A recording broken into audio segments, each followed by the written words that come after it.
Pois bem, vamos lá, minha gente, fazer uma breve revisãozinha para esse nosso quarto trimestre e, inclusive, sugerir a vocês o seguinte: eu vou fazer a revisão hoje em cima do aplicativo do nosso livro. Como vocês estão vendo aí, tem esse aplicativozinho, é só baixar na Play Store, é o aplicativo do livro da gente mesmo. Aí nele tem um monte de coisa que vocês, sei que são muito curiosos, vão dar uma explorada e acabar descobrindo.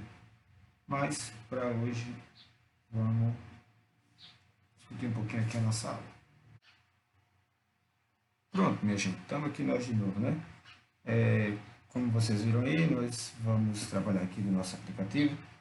E o capítulo que a gente viu foi o capítulo 24. Tudo se chama nuvem, tudo se chama rio, nossos ancestrais, primeiros habitantes do Brasil. Assunto, inclusive, que a gente viu que não é bem assim, né? O Brasil ele já existia antes até de ser chamado de Brasil.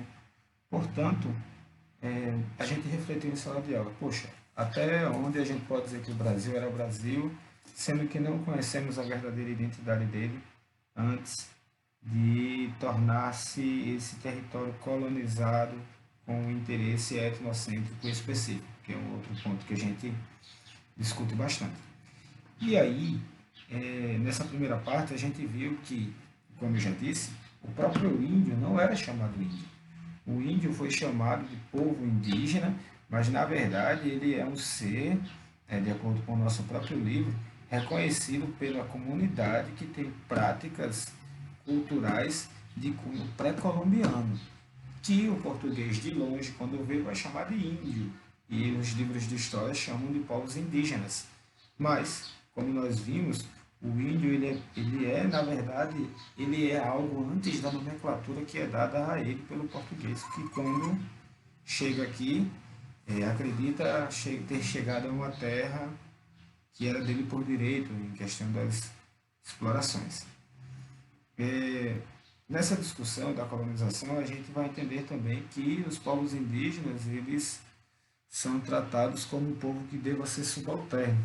Portanto, apesar dos esforços para entender minimamente a cultura do indígena, talvez para escravizá-lo, para dominá-lo, a última coisa que os colonizadores estavam de fato preocupados era em compreender a cultura deles, numa perspectiva até de reprodução, que não existia, obviamente. Né?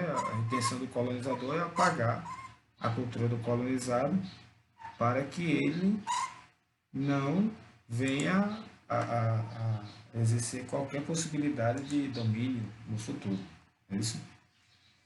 E aí, nessa chegada, nessa invasão que acaba ocorrendo por parte do colonizador, nós discutimos em sala de aula que o índio ele acaba se deparando com algo que ele sequer sabia que existia, que eram os vírus e doenças trazidos por esse povo, que acaba gerando um surto de epidemias, né, introduzidas pelo invasor, que colabora com a dizimação dos povos, diminuindo ainda mais a resistência da própria cultura. Porque, olha, se os povos ditos indígenas foram dizimados, com que força realmente eles vão poder documentar e continuar reproduzindo a cultura deles, não é verdade?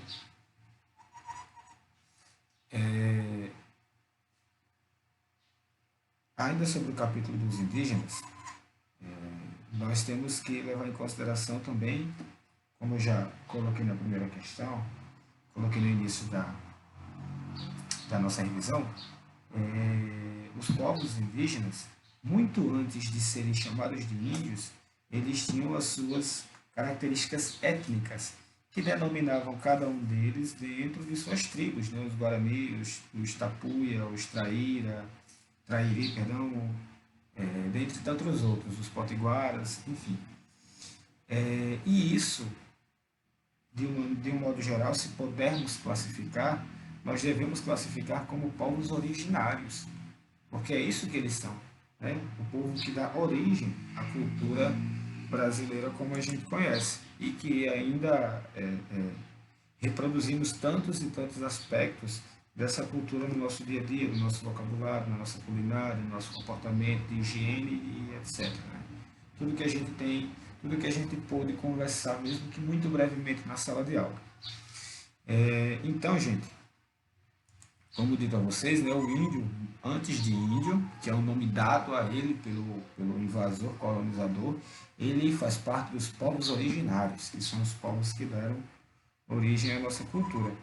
E esses povos originários são, na verdade, os grupos étnicos, como eu já falei, que são grupos que são representados pelo comportamento, pelo desempenho comportamental de determinados costumes de cada grupo, de cada tribo, digamos assim. Tá bom, minha gente? Eu desejo a vocês uma ótima prova, que vocês tirem um maior notão aí para que a gente possa entrar de férias todos juntos e já desejando também boas festas. E para essa galera do terceiro, e especificamente, né? Poxa, é aquele momento de despedida cabuloso. Mas teremos tempo para isso. Tá bom, minha gente? Desejo a todos uma boa prova e valeu vocês. Deixa eu só achar aqui onde é que eu ligo o negócio.